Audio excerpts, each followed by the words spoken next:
perang resolusi jihad, perang 10 November itu yang punya peran adalah PETA dan Hizbullah serta HEHO dan pejuang masyarakat. Tentara Kenil nggak terlibat.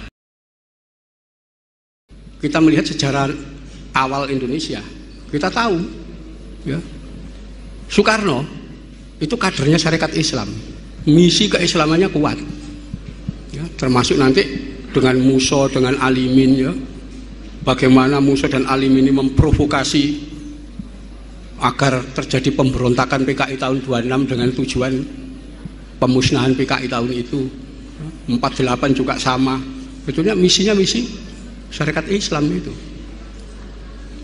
Karena itu ketika perumusan negara Indonesia, Pancasila 7 kata itu ada ya. Bung Hatta yang menolak itu, jangan diterapkan di sini ya. Tapi Bung Karno nggak mau menyerah. Dalam dekret presiden 5 Juli 1959 ditetapkan lagi bahwa yang namanya Pancasila itu adalah memuat 7 kata itu, Piagam Jakarta. Itu silakan baca dekret presiden itu. Gitu.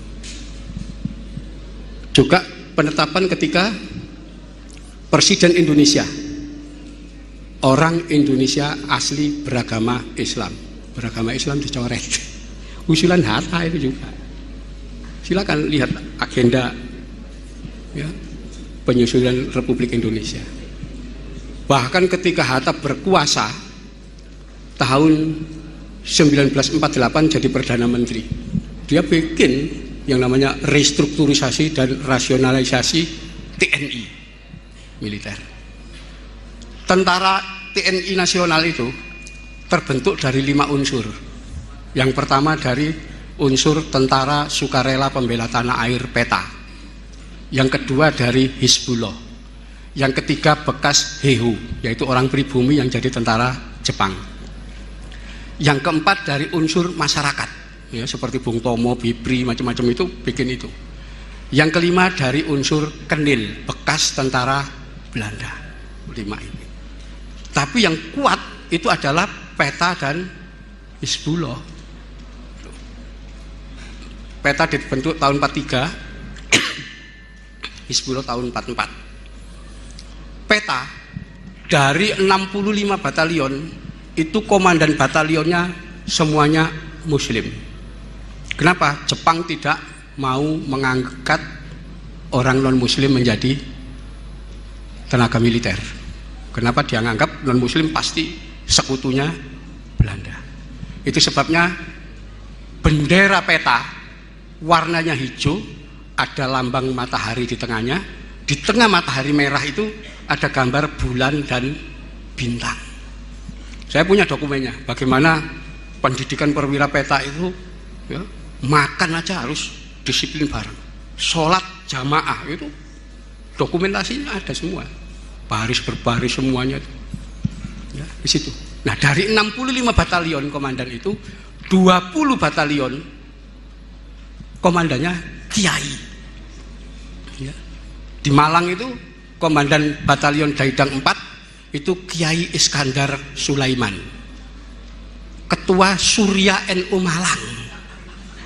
Yuk, fakta ini ya, catatan dari PETA ya, di situ.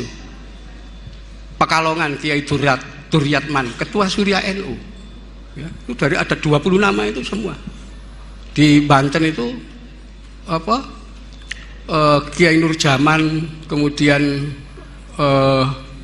Oyong Ternaya dan seterusnya itu orang PETA semua ya, 65 batalion, satu batalion itu 700 orang. Bisa dibayangkan berapa ribu itu. Nah di situ habis itu Hizbullah ya. Hizbullah tahun 44 dibentuk dan dididik di Cibarusa.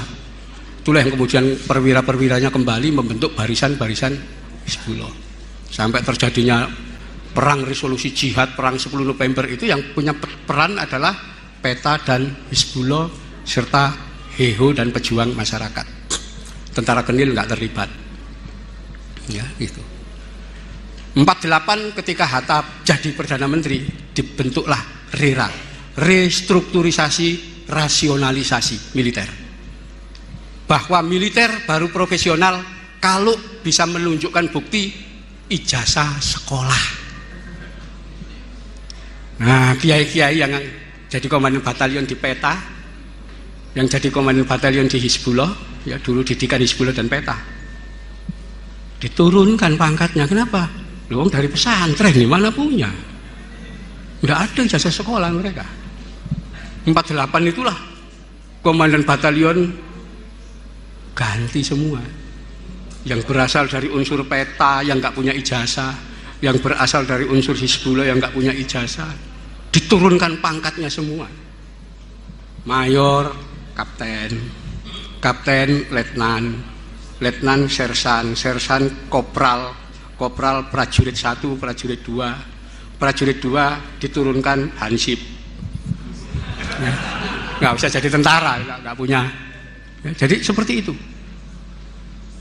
Itu sejarah, nggak boleh kita lupakan itu. Disitulah jabatan kosong komandan-komandan batalion, komandan kompi dan seterusnya diisi oleh orang-orang bekas kenil. Itu nanti kita lihat tokoh-tokoh kenil.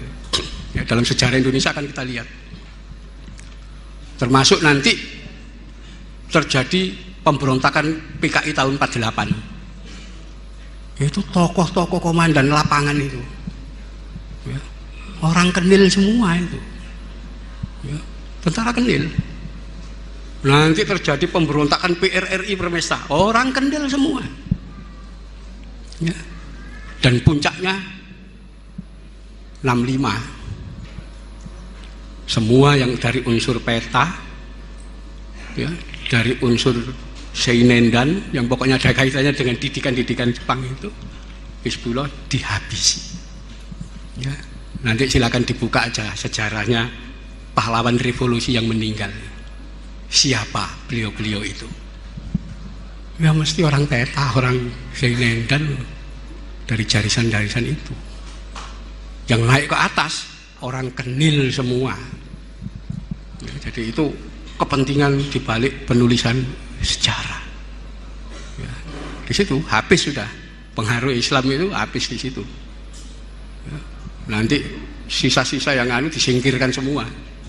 Seolah-olah umat Islam tidak punya peran dalam pembentukan TNI. Ini sejarah gimana bisa seperti itu? Ya, saya pernah wawancara dengan Mayor Jenderal Yonosewoyo. Ya, rumahnya di Jakarta sini, dulu wawancara saya di dekat Kuningan itu. Ya.